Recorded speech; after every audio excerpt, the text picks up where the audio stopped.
This is the Five Stars Podcast. Let me talk to you.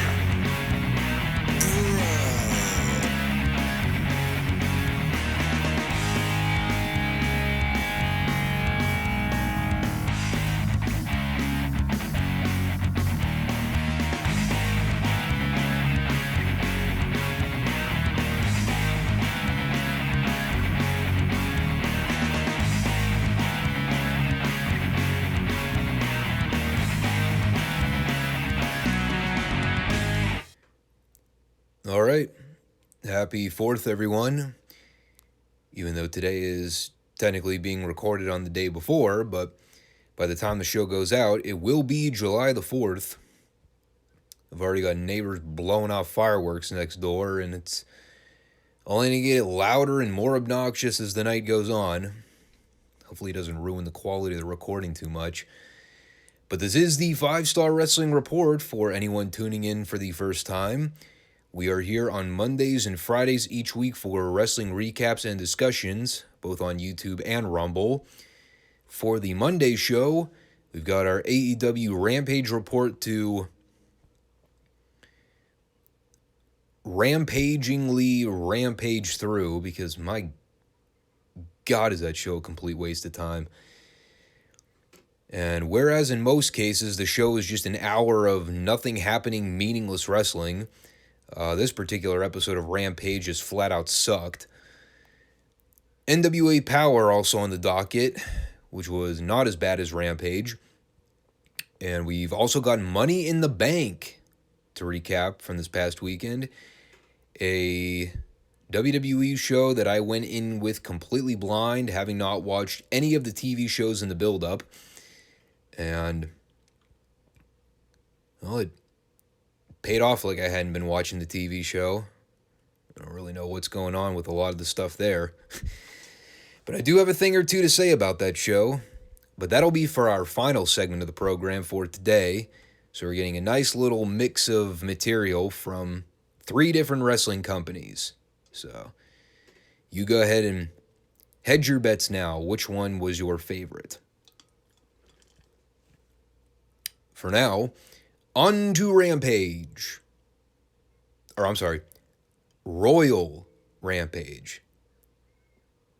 Because, you know, titles make the shows matter more. Or at least that's what green bookers and promoters think matters. And why was this show called Royal Rampage? Well, because Tony desperately wants to be WWE Light so badly. And since he can't use the Royal Rumble name on a show that features a main event battle royal, he has to come up with something lamer by default, hence the name Royal Rampage, which is slightly less stupid than Blood and Guts, although they're both equally as dumb. And as we've learned from the last time AEW did a battle royal with one ring, and it's impossible to keep track of anything that's going on because the production truck timing is atrocious. Well, this time we had 2 rings that the production team had to pay attention to. And if y'all are sick of your WWE rapid-fire camera cuts, you are in for a hell of a ride here.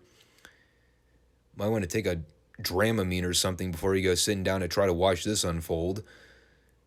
So, well, with the way they did this, everyone was color-coded for either the red ring or the blue ring, and they worked the match gauntlet style with layered entrances, and the last 2 guys from both rings would square off for the final elimination. So, yes, they have card suits and now color schemes to come up with their complex match ideas. I wonder how long it'll take before they do the reverse battle royal concept, too. My notes are all over the place for this thing, as I figure they would be. And I guess it's important to note that the winner of this match earns a shot at Moxley for the AEW World title this coming Wednesday. So, of course, the match basically consists of a couple upper mid-card guys and then 18 dudes that are either job talent or underneath schmucks that shouldn't even be sniffing the butt crack of title contention. It's also, once again, a suitable reminder as to just how meaningless AEW's ranking system is, especially when there are guys in this battle royal that I don't think have ever won a single match in their entire AEW run. So it begins with Hangman Page and Powerhouse Hobbs in one ring, and in the other, it's Darby Allin and Tony Nese. Tony Nese being one of those aforementioned underneath dorks that I've never seen win a match in AEW, but here he is being presented with the opportunity to be the number one contender for their top belt. There's a spot where Hangman Page and John Silver hugged and then faked each other out with tossing one another out of the ring. So yes, Page was apparently more concerned with preserving a friendship with a guy who was involved in one of the worst acts in company history, rather than earning his way back to the AEW World title. You know, the guy that was their world champion for almost half a fucking year. Mid-card world champion, but nonetheless. We had what I believe was the official in-ring debut for Roosh. I believe the last time we saw him, he randomly showed up in a pre-taped segment on the Double or Nothing pay-per-view with Andrade, and we never heard anything from him since. Well, here he's back, and not only is it his first actual televised match, but it's in a battle royal to determine the number one contender for the AEW World title, and the guy's never worked a single match. There was a pretty funny moment here where they played the Hardy Boys music for Matt's entrance, and it got one of those Tim Allen responses where the people were like, huh? Is it actually Jeff? And then Matt comes out and they're like, oh, okay, it's not Jeff. I did enjoy the spot where I think it was Kazarian that came out, and while Roosh and Andrade and Penta are just brawling and beating the snot out of one another outside the ring, Kaz just waltzes right past it like it's nothing. She's like, oh, hey, look at that. A brawl. We don't see that every day on this show. Once again, one of the bullet points I wrote down here was Powerhouse Hobbs and Ricky Starks are completely wasted potential. Probably the greatest AEW gaffe of all time. Keep in mind, we are approaching about the end point of the match, and the ring is starting to clear out a little bit. And after about 15 to 20 minutes of back and forth camera cuts, not being able to keep track of anything that's going on in either ring, they finally choose to cut to a split screen of both rings in the last 5 minutes. And the screens are so small they may as well have been shooting it from the parking lot. So, anyway, the match came down to Darby Allin and Brody King. Yes, Hangman Page was just randomly eliminated at one point like a total geek. So maybe Tony's finally given up on him. Only took him about 5 months past the expiration date to get off that horse, but got to catch on at some point. This is also one of maybe 2 or 3 occasions where I've actually seen Brody involved in a match in any capacity. I'm trying to forget about anything involving the House of Drek. But as far as any notable singles matches or defining wins on AEW television, I can't think of any. Perhaps I missed something groundbreaking on AEW Dark, which is watched by a sum total of 8 people and a couple dogs. I'm not really happy that I have to watch him work a singles match with the Jiffy Lube attendant, but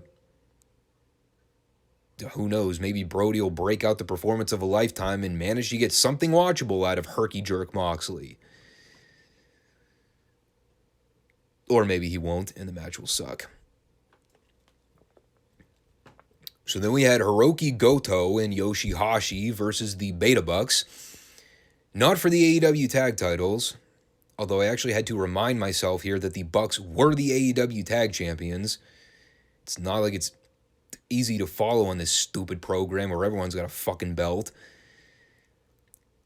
And by the way, what did they call Goto and Hashi's team? Bitch Emone? Did I hear that right? It's always a joy to see random New Japan guys showing up with no pretext or justification.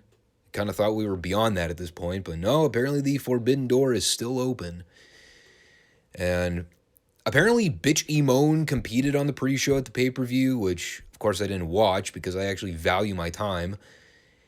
I'm not even going to bother going into my who are these random guys spiel because I'm kind of over it at this point. Much like I'm over anything involving the forbidden door. Other reason I knew who Goto and Yoshihashi were was because I see them compete in the G1 virtually every year. If I didn't watch a lick in New Japan, I wouldn't have had a clue who these fuckers were. And it's not like AEW ever did a good job explaining who any of the New Japan guys were to begin with. And this is no different. It's another moves match. They did a million spots, and then finally the Bucks knocked Goto out into the second ring so they could hit Yoshi with the BTE trigger. I'll give Nick Jackson credit for the springboard shit he was doing on the ropes there. The guy's an incredibly gifted athlete. He's a horrible professional wrestler, and he's about as intimidating as a newborn kitten, but he nails the flippy shit every time. We had a skit with Jonathan Gresham setting up a tag match with him and Lee Moriarty against two of the guys in Tully Blanchard's new faction.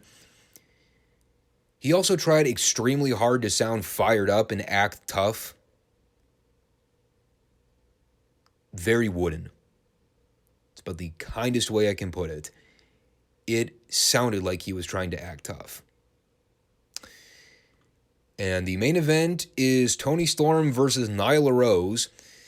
And if y'all thought I was sitting through that after the sheer whores I had to put up with in the previous 40 minutes, you got another thing coming.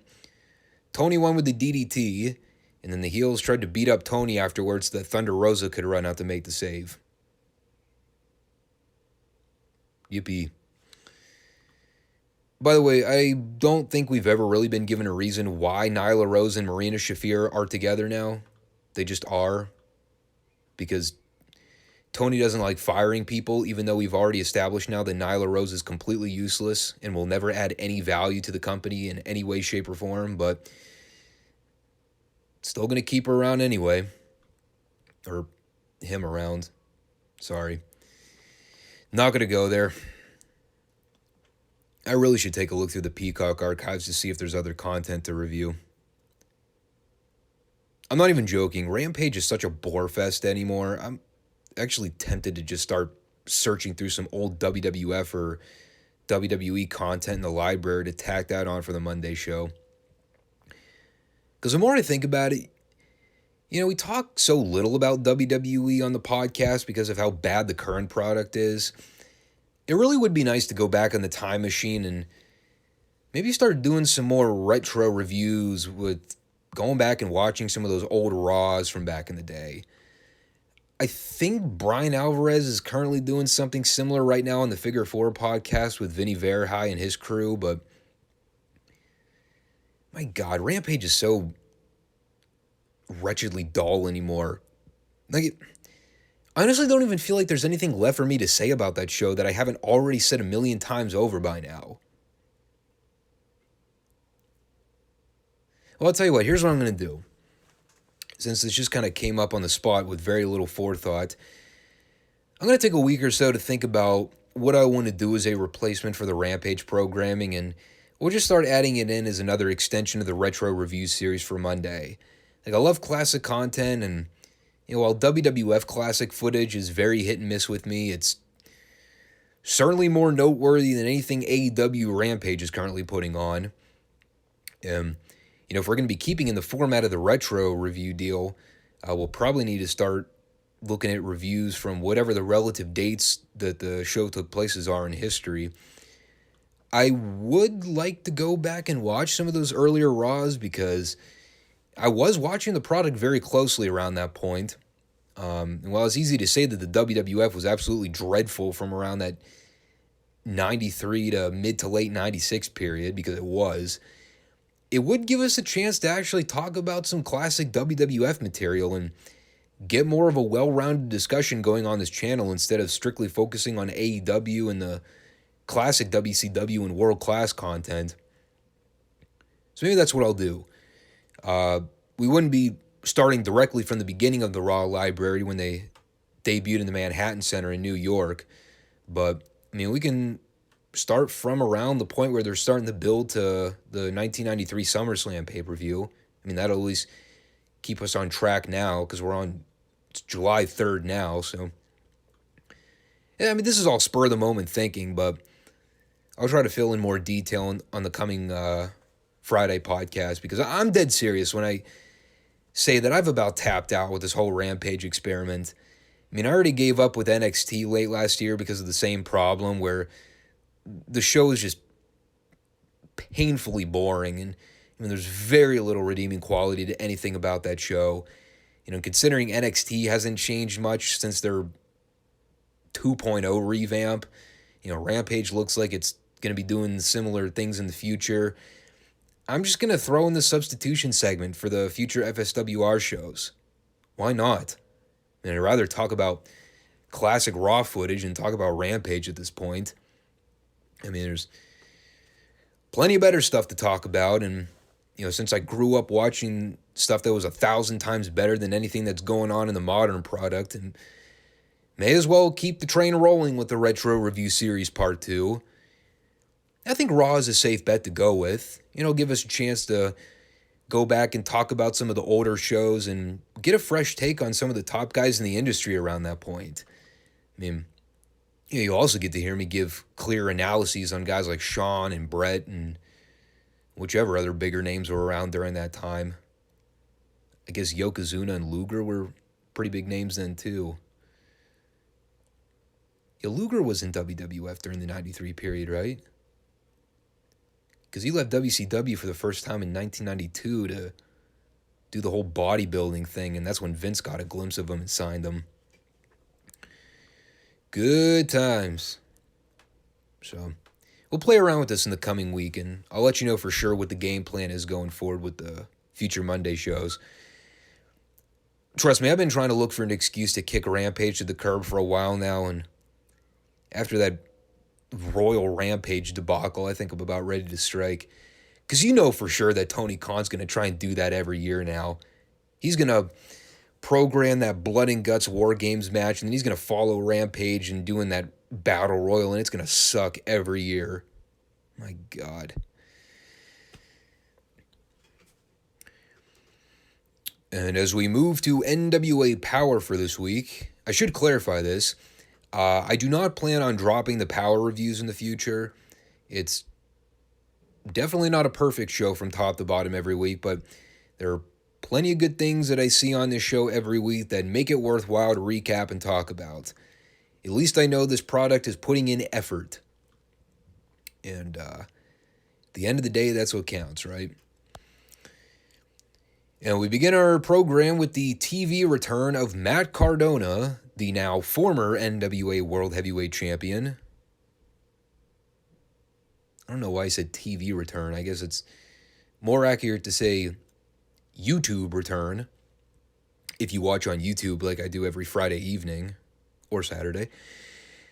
Anyway, this is sort of a two-part interview because it starts off with Kyle Davis asking for Cardona to provide an injury status update, but Cardona yanks the mic away from Kyle and flips the script on him. He flippantly asks him who pinned and or submitted Cardona at the Always Ready pay-per-view, which we obviously know the answer to. And then he hands the mic back to him. Kyle starts asking what Cardona's impression is on Trevor Murdoch as the champion. Basically just tells Trevor to keep the belt warm because he's coming back for it in a few months once he's cleared. And then in the second part of the interview, came right at the tail end, where he spoke to Billy Corgan, basically told him that he better be a man of his word and give Cardona his title shot when he comes back. Of course, he said the forbidden term opportunity, which is a WWE-ism that I wish the modern wrestlers would just stop using altogether. It's silly, too, because they all have no problem saying belt or strap or wrestling, but when it comes to earning championship shots, everybody's still inclined to say title opportunity. I mean, I guess it's just been ingrained in everyone for so long now, they don't even think twice about it. It's so cringe, though. But this is all fine. And listen, I'm a man of my word. And whenever I'm proven wrong about somebody, or they manage to steer me in another direction from my initial mindset, I make sure to credit them where it's due. When Matt Cardona first showed up in the NWA, I was not on board with it. Part of that's because that was right around the time where I just gotten done watching him work that garbage-ass GCW show in January, and while I will never overlook the outlaw indie stuff he's been associated with, I will say Matt Cardona has managed to surprise me with his work in the NWA, especially as a heel. He's taking his stuff seriously. His promos sound authentic. His ring work has been generally good, and he's showing that he's willing to adapt to the NWA style. Like I said, it doesn't dismiss the indie stuff I've seen him involved with, but strictly judging Cardona off of his work in the NWA, he's won me over. So I like this little opening promo. The opening match was Genocide and Misa Kate versus Max the Impaler and Chelsea Green. And I was half tempted to skip over this because I really wasn't in the mood this weekend for more mediocre women's wrestling. However, I put over what a great look Max the Impaler has, and I definitely wanted to see more of her. And she's got something very unique that is extraordinarily rare for women's wrestling. And I don't think since the Awesome Kong days have I seen someone who could probably stack up to that level once she gets more ring experience. She's got a presence. Generally, I would be more fonder of seeing Max work in singles matches because I don't think the tag environment is going to showcase her strongly enough. They were trying to play to some story elements here with Max and Chelsea not really vibing as partners and Max illegally trying to get involved. There was one point where she used her as a battering ram in the corner to lay out her opponent. But overall, I'd say this probably wasn't the best utilization of Max to get her over. The other girls are mostly ineffective. Genocide's got some decent size, but she's greener than a pepper tree, so she was out of her element for a lot of this. That Misa Kate chick needs some new ring gear like a drunk guy needs an Alka-Seltzer. But the heels won. At least I think. It was Chelsea and Max's team, who I guess were the heels. Oh, don't quote me on it, though. I still would like to see more of Max the Impaler going forward. Just more of a focus on her specifically, which would better suit her for singles matches. There was a Rodney Mack interview with Mae Valentine. God, you want to talk about somebody that was gravely overlooked in the WWF when he was younger.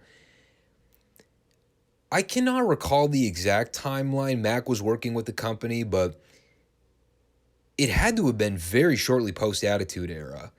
Because I remember his wife Jazz was working in the WWF around that point too. And I remember vaguely that they gave Jazz a bit of a push for a period of time, but I don't recall them ever doing much with Rodney. The guy was never much of a promo, but goddamn, we just got done talking about Max the Impaler having a look. Rodney Mack has the look. Jacked up badass with tattoos. Looks like he'd pop your eyeballs out if you just looked at him sideways. And I know he's not a spring chicken these days, but the guy can still go. So I'm interested to see what they've got going for him in the future. But he talked here about having a guy in his back pocket that's been keeping him inspired to get back in ring shape. D'Lo Brown? No, actually, we found out a bit later on who it was, and suffice it to say, it was not who anyone was expecting. Partially because it really didn't make a whole lot of sense, but we'll cover it when we get there. Then we had a completely pointless three-way with underneath guys in the junior heavyweight class, the only one of which I could take seriously to some degree being PJ Hawks. One of the other guys is that Sal Renaro fuck who's been doing all the garbage with James Mitchell that I was insulted to see. And the other dweeb, I've never seen him before, but he's apparently doing some kind of knockoff Fandango salsa dancer gimmick. So yes, another bad WWE comedy act for an undercard guy. And this went all of like 4 minutes, and PJ1 was some kind of modified toe hold. Literally nothing else to say about it. We had a La Rebellion promo to hype up the main event. And in a rare instance on a wrestling show where they bothered to explain the rules and regulations for matches, we were actually provided with the reason behind the main event title match being a Lucha Rules match for the tag belts. Apparently, Doug Williams and Harry Smith were illegally in the ring for an additional 45 seconds of double teaming prior to the pinfall. So La Rebellion went to Billy Corgan and requested a Lucha Rules match so that the champions have to go in playing by their rules. And while I have plenty I could nitpick about that very statement, I will firstly applaud the NWA for actually bothering to take the time to explain a gimmick stipulation. In one 30-second backstage pre-tape, the NWA did a better job selling the reason for a Lucha Rules tag match than AEW did setting up a street fight for the TNT title next week for absolutely no reason. Now, I did laugh because if you think about it for more than 2 seconds, yes, La Rebellion are bitching that they lost their belts because their opponents stayed in the ring for an extra 45 seconds during a tag transition. Meanwhile, I watch modern wrestling every single week on a station where no one bothers adhering to tag rules of any kind.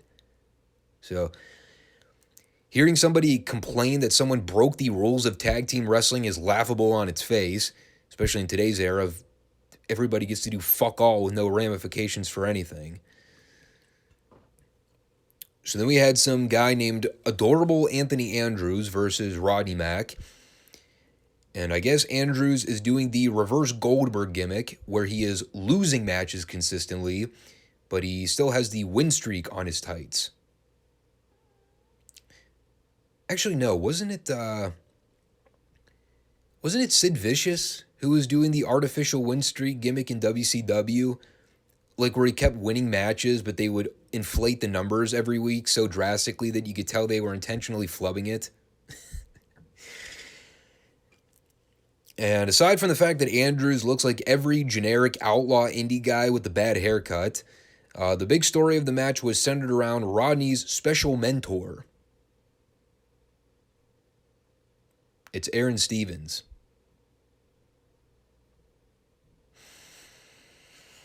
Yeah, I don't get it either. Must have been a short trip to Brazil, though, because he was back quicker than a hiccup. What happened to the whole Swan Song deal that was going on? Thought he was taking some time off. Match was what it was. Rodney's not blowing away anyone with his ring work at his age, but he looked all right. There's really not a whole lot I can say about this pairing right now because it's too early in the game. I mean, Aaron Stevens is involved with it, so it can basically go one of two ways. It's either going to be mildly entertaining or it's going to be turn the channel heat. So we'll see which side of the fence it falls on in the coming weeks. And then we had the main event, the Lucha Rules tag match for the NWA belts between La Rebellion and the Commonwealth Connection. And after the opening 60-second sequence, now we know why lucha-style anything in modern American-style wrestling is usually hot garbage.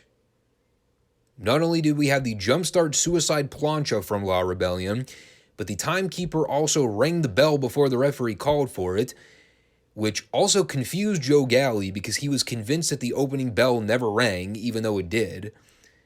And even so, nobody was really following any sense of tag rules after the fact.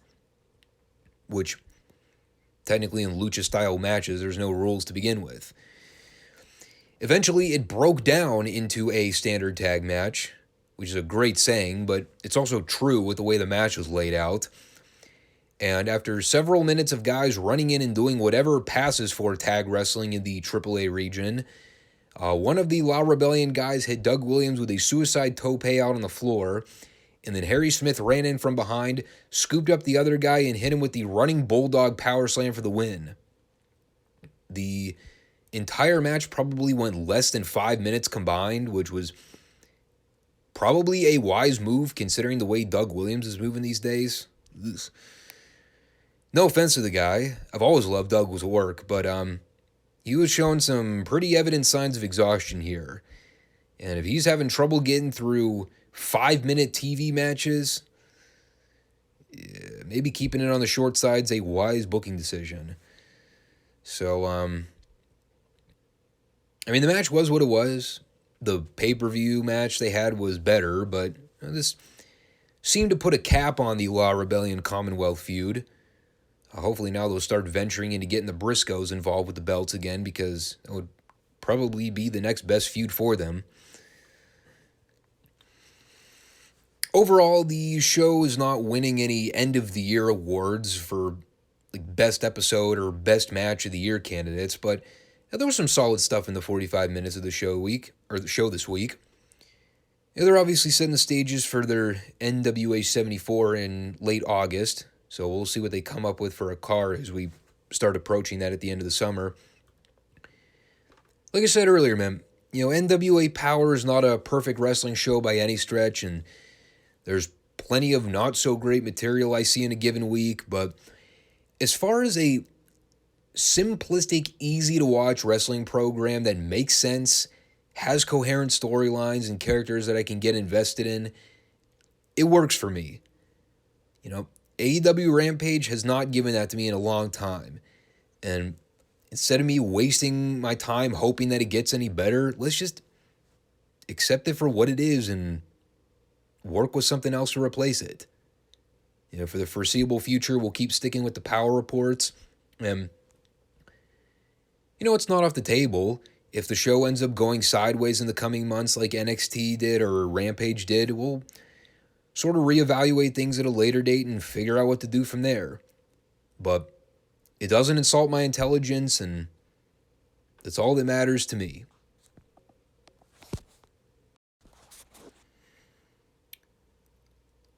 So here's a funny story about Money in the Bank that I'm sure you'll appreciate. So I was coming home from teaching on Saturday afternoon, and as I pulled into my driveway, I received a notification in my email from Peacock on WWE Money in the Bank. And I thought nothing of it, so I opened up the message to see what it said.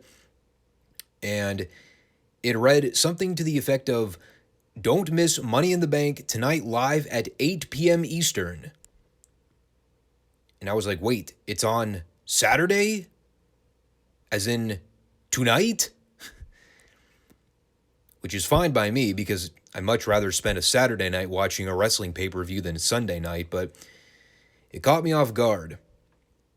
It also kind of threw the rest of my evening into a bit of a fuss, because I had a couple other things I had planned out, which meant that I had to start watching the show late.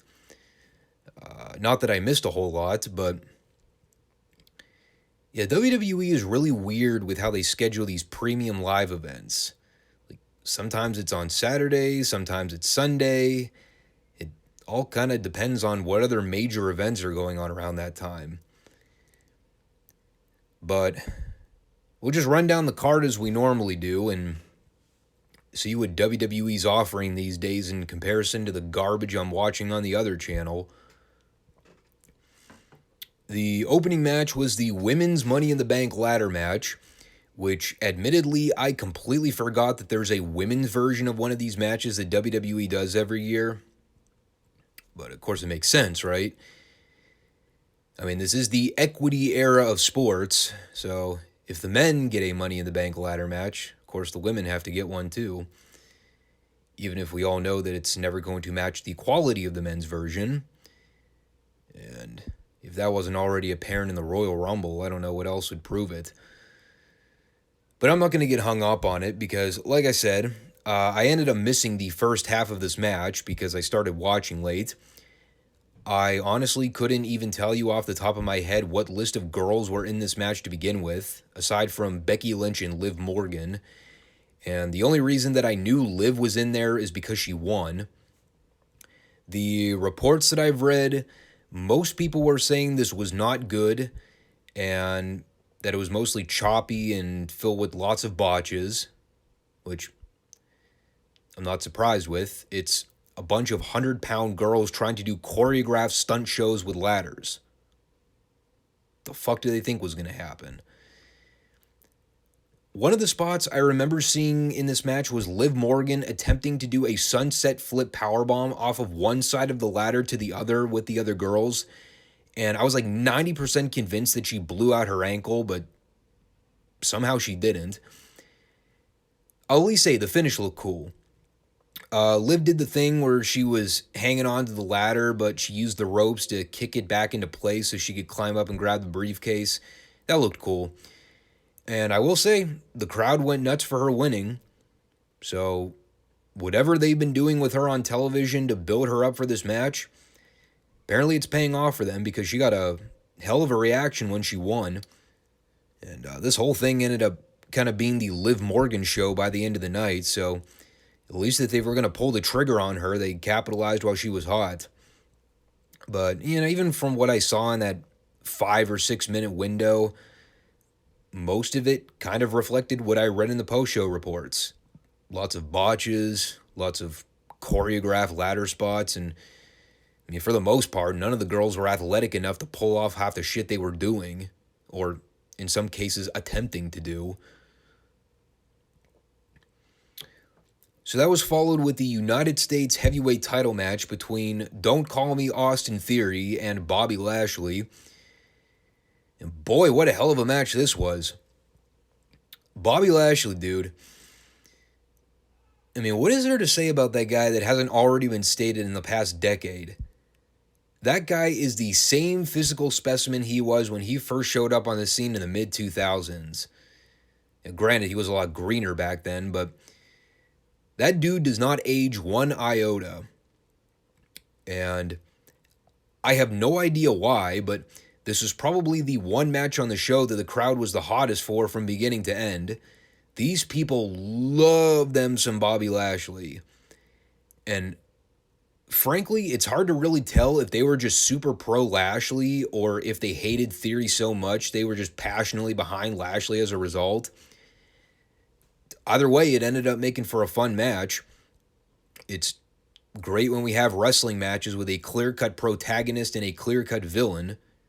Makes the match psychology easier to follow. The match, I wouldn't say was a blow-away match of the year candidate or anything, but one thing that is universally true about professional wrestling, whenever you've got big, strong guys that can pick up and throw around smaller guys, never in the history of pro wrestling has that not gotten over. That spot where Theory tried to do the roll through from the apron and Lashley basically caught him in a fireman's carry from a squatted position.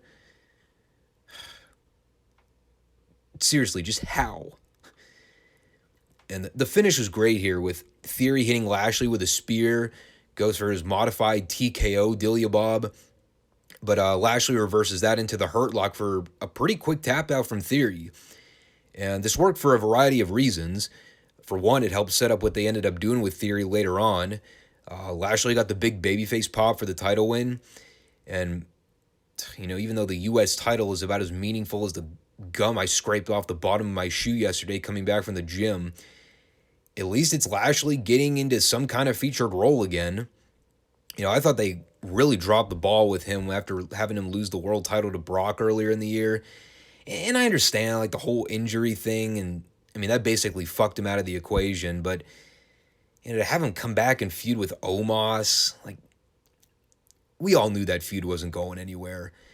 And even if I'd prefer seeing Lashley facing Roman at SummerSlam for the undisputed world title instead of them doing their 843rd installment of Brock Lesnar versus Roman Reigns, Lashley at least has a build of some sort, so they're going to give him something to do.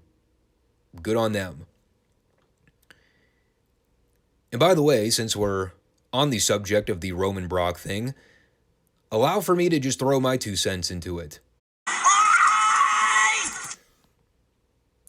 That is all. So coming down from that high, they saddled us with another girls match. And the only reason I watch this is that I like Bianca Belair, so even if her opponent was a steaming turd, I was cautiously optimistic that Bianca would have been at least able to carry this to something remotely watchable. It was also during this match that I heard that apparently the initial plan for the show was to do Bianca versus Rhea Ripley, but apparently Rhea got hurt, which fucking sucks. Because I've seen Bianca and Rhea wrestle before, and they've had good matches together. And seriously, of all substitutions, they go with Carmella, whose best work in WWE was when she was eye candy for a mid-card tag team in a developmental system. Whatever. The match is harmless enough. Bianca's a megastar. Carmella's no good. And Bianca won clean with the KOD. Would have been better if Rhea was in there, but,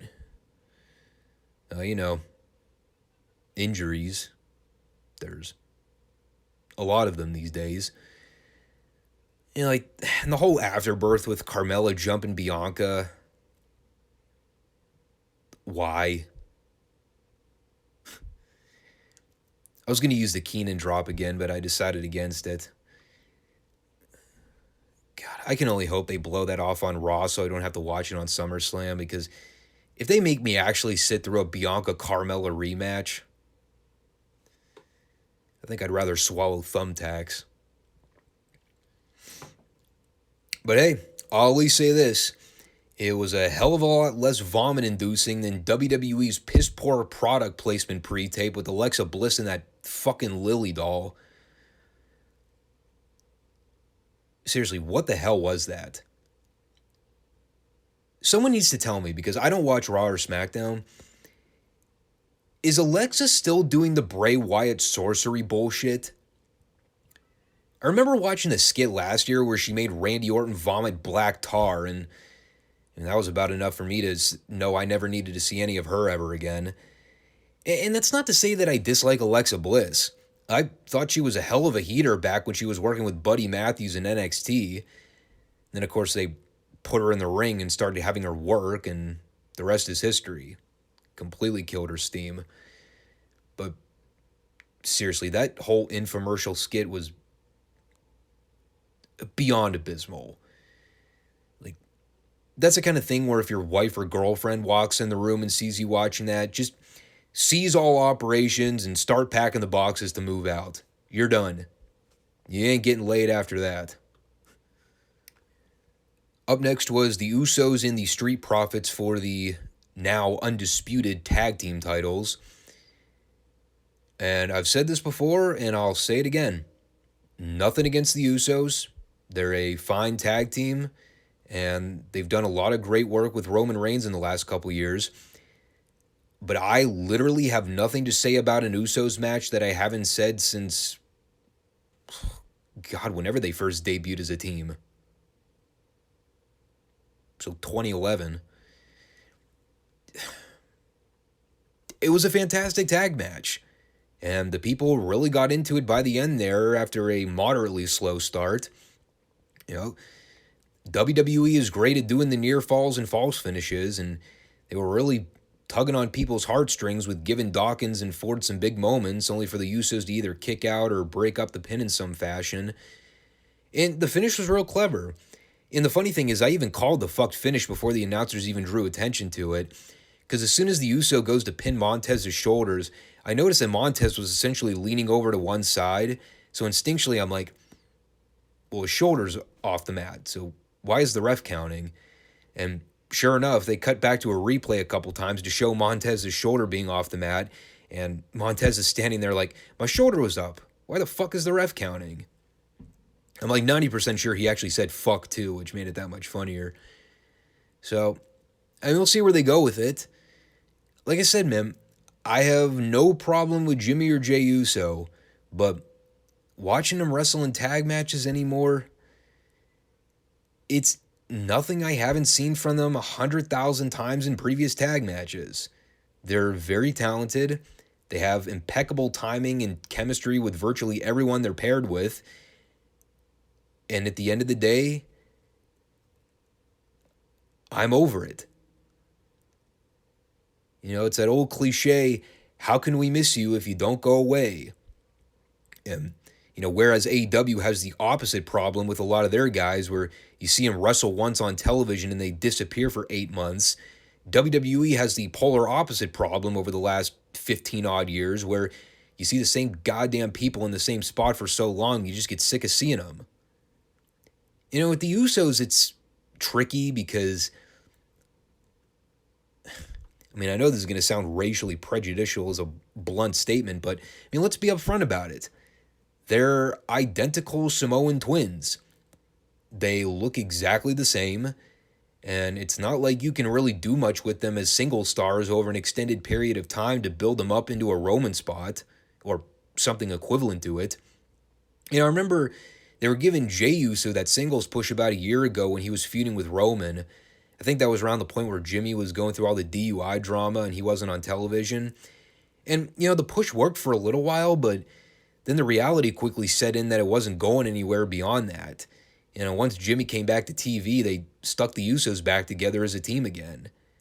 And aside from a couple of face and heel tweaks, I wouldn't really say they've evolved as characters in the last several years to get me to care much about their work now. They've been around forever. They've won the titles multiple times. They've beaten just about everyone there is to beat. And now we're just kind of twiddling our thumbs waiting for another established team to beat them. Because I think a lot of people are over them too. Will it be the Street Profits in a month? Possibly, but if not them, then really, who else is there?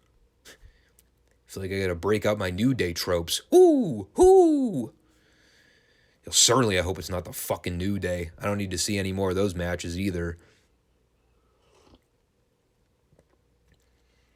And I'll say this too. The weird thing when it comes to the Street Profits, and maybe I was just misinterpreting this from the announcers, but right before they rang the bell for this match, they were talking about how there was this rumored tension going on between Dawkins and Ford. So are they toying with the idea of breaking them up? Because if so, that's going to lead me to believe that they aren't going to beat the Usos to win the belts. And I think that'd be a terrible mistake because the people are really ready to see the Street Profits win here. If they lose again at SummerSlam in a month and then break up, where does that leave your current tag division? Unless they're trying to wait for Randy to get healthy again so him and Riddle can go after the Usos, but God, who even knows when that's going to be at this point? Like I said, there's a lot to like about the match, but there's also more to be had on the topic of, does anyone really care about the Usos anymore? And I don't mean that as a way to dismiss them, but, come on now. Do people really care about them? Or do they need to just go away for a while so we can get a break from seeing them? It's a fair question. Speaking of talents that really need to go away for a while, God, can you believe Natalia's still around? Once again, I'm going to reiterate a lot of what I just said about the Usos. I've always appreciated Natalia's work, and I've never had any qualms with her, but she's another case of been around for a long time, hasn't really evolved at any point throughout her career, and in her case, she's flip-flopped between face and heel more times than Paul White did. Again, it's hard to care at this point. Ronda's a tricky talking point that has a lot of avid WWE watchers talking. I haven't seen a whole lot of her since the return at the Rumble, aside from the 2 Charlotte matches. The WrestleMania match sucked, but their I Quit match from, I think it was the Backlash show the following month, and that was a million times better than their first clash.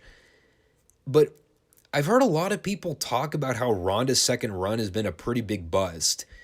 Some people saying that she hasn't looked all that motivated, her character is stale, she really isn't clicking with the people, and it's hard for me to really gain an opinion because I don't watch the TV shows. I will say this, her entrance pops have seemed to get more and more quiet, and I think a lot of that's partially WWE's fault for overexposing her too much instead of making her like a Brock Lesnar attraction where she only shows up a handful of times a year to work and keep her fresh. She's constantly on SmackDown every week or whatever brand she's assigned to, having her show up every week and making her just another one of the girls, all it does is kill her mystique. If she's not doing anything particularly interesting on the TV shows, that just makes it that much worse. Apparently, these two have had some actual beef with each other that's been playing out on social media. How much of it is a work or a shoot is hard to say. And they certainly weren't really working the match like they were shooting on one another. It was a match that kind of existed. Again, very choreographed, like they were going through spots that they had pre-planned beforehand. Kind of felt like a TV match with very little heat or fan reception. It really didn't pick up until the last couple minutes where Natalya kicked Ronda to the floor and she came up selling her knee. And they had Natty trap Ronda in the sharpshooter momentarily, only for Ronda to reverse it and tap her out with some sort of triangle crossbar thing. And then we had the most retarded thing I think I've seen in my entire life on a wrestling program. And think about the ground that covers. So, Ronda taps out Natalya with a modified triangle hold. And within seconds after the match, because she's still selling the ankle, Liv Morgan comes out to cash in her Money in the Bank contract on Ronda like every other heel has since 2004, or whenever this concept was first started. Keep in mind, I'm pretty sure Liv is supposed to be a babyface. And she did a promo earlier in the show where the interviewer was basically asking, when are we expected to see you cash in your contract? To which Liv basically responds with this super passionate babyface promo about what a big opportunity she has, but how she's only got one chance to make it count, blah, blah. She's practically on the verge of tears. She's so elated about this career-defining moment. So then fast forward about an hour and a half later, and she runs out to cash in her contract after the champion just went through a grueling title defense. But it gets better, because after Liv cashes in, they have Ronda trap her in the ankle lock to tease that they were going to fuck her over anyway, only for Liv to kick Ronda's bad ankle out, roll her up in a crappy-looking cradle to win the strap. And after this heel cash-in from the alleged babyface, the now former champion, Ronda, responds to this cheap cash-in. How? Well, she presents Liv with the belt. She congratulates her. She leaves the ring. And then she just starts high-fiving the fans while she walks up the ramp. She's not angry about getting fucked out of her belt. She didn't lay out Liv to set up a program with the two after the fact. Nope. She just walked away. Like, oh well, just a belt. It's no big deal. Meanwhile, the fans are totally baby-facing Liv here, not even caring about the fact that she cashed in her contract in a total douchebag manner to screw Ronda over, essentially. What the fuck? And of course, that's when they follow with the Roman Brock video package for SummerSlam, and I just wanted to chuck my goddamn computer out the window. I was so infuriated. Not so much because it hit me during this package that they are indeed determined to make Roman versus Brock their next version of the 10,000 John Cena versus Randy Orton matches we've seen in the last decade, but just simply the fact that the only reason they're doing it is because they have zero credible challengers lined up to go after Roman at this point because he's beaten them all. So, when in doubt, let's go back to the well with the same old shit. And I don't care if it's last man standing, I quit, tape fist, steel cage, or an exploding barbed wire death match. I can promise you that for as long as I live, I never need to see Roman Reigns and Brock Lesnar touch in the same ring together, much less have another title match that's going to be the exact same fucking boring Brock Lesnar snooze fest we've seen since whenever he came back from his long hiatus. It's going to be a bunch of Germans, a bunch of F5s, 1,000 kickouts, and it's going to be bland. Because Brock Lesnar at this point is bland. But That'll be something to talk about when we recap the SummerSlam show.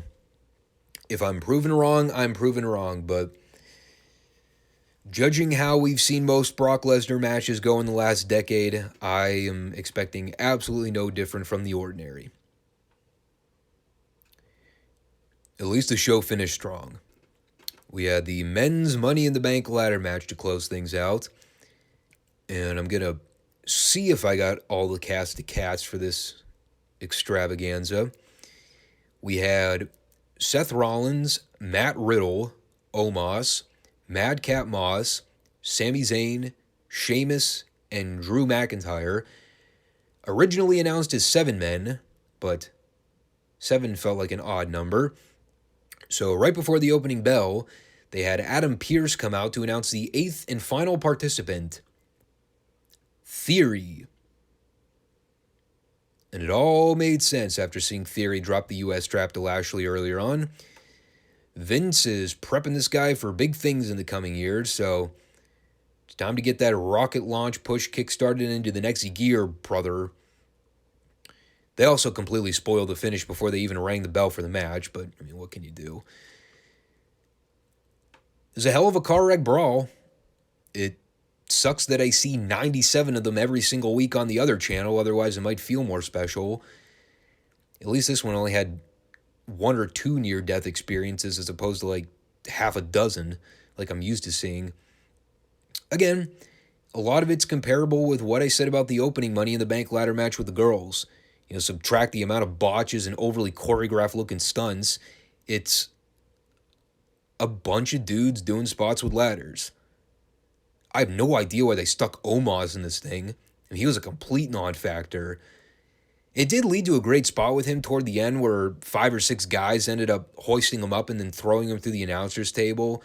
I mean, that at least got a big pop, but like, as far as him adding to anything in the match, not really. He was just a big lumbering oaf that couldn't really do a whole lot and certainly couldn't take any ladder bumps. And everyone worked their roles well enough. It kind of sucks that guys like Drew and Seth were just guys in this match. You know, especially Rollins. After those 3 consecutive pay-per-view jobs to Cody, I would have at least expected them to give him a little more shine than they did in this match. I mean, honestly, if you ask me to recall one single thing that Seth did in the entire match, I don't think I can name anything off the top of my head. He took an RKO off the ladder from Riddle at one point, but like as far as standout things that Seth did here, can't think of anything. But you know, like I said, it was your standard car wreck brawl gimmick match. And generally, I'd probably say that's my biggest complaint overall with the entire show. It's not even so much the Money in the Bank concept that I'm sort of over at this stage. It's just the fact that there's so many injuries going on right now, and you know, because of all the stupid bumps everyone's taken, I'm just not a fan of seeing people fall from great heights and risking either landing wrong or breaking something. And it actually almost happened in this match because there's a spot toward the end where Madcap Moss got shoved off the ladder toward the ropes, but like he wasn't in the right place to bounce off the ropes, so he basically landed in the ropes, ankle and knees first. I mean, it could have been a lot worse, but still, just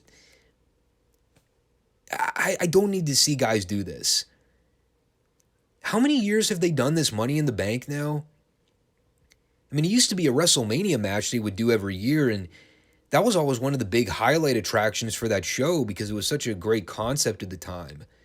You know, one of Jericho's few ideas that were actually good ideas before he went totally insane. But, you know, then they went with making it its own pay-per-view, and you know, they started giving the girls their own Money in the Bank. They started muddying things up with putting underneath talents in there that had no business being in the match to begin with. And the attraction is just gone now. There's nothing new or innovative about the match anymore. It's been done to death, and you know, because the cash-ins have followed the same general pattern with, you know, a few exceptions here and there over the years where guys would actually cash in clean, they all just start to blend together now.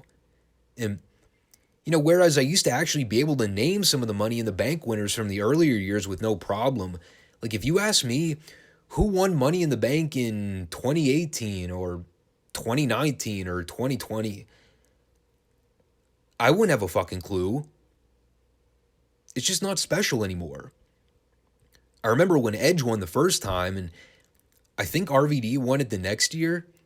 That was when they did the big RVD versus John Cena match in New York at the Hammerstein where Cena got booed out of the building. I know there were back-to-back years where Punk won. Might have been the 2 years after Rob. The point with all this, it's another one of those horses that's been beaten to death. And whereas pay-per-view events like the Royal Rumble and Survivor Series make sense for annual pay-per-view specials, Money in the Bank really doesn't need to be. Honestly, if they retired this thing tomorrow and did away with the concept entirely, I wouldn't be heartbroken over it. I know that might sound harsh to a lot of WWE fans out there, but I mean, be honest, does anyone really get excited about Money in the Bank anymore? Especially these days where they don't even bother building up credible challengers anyway.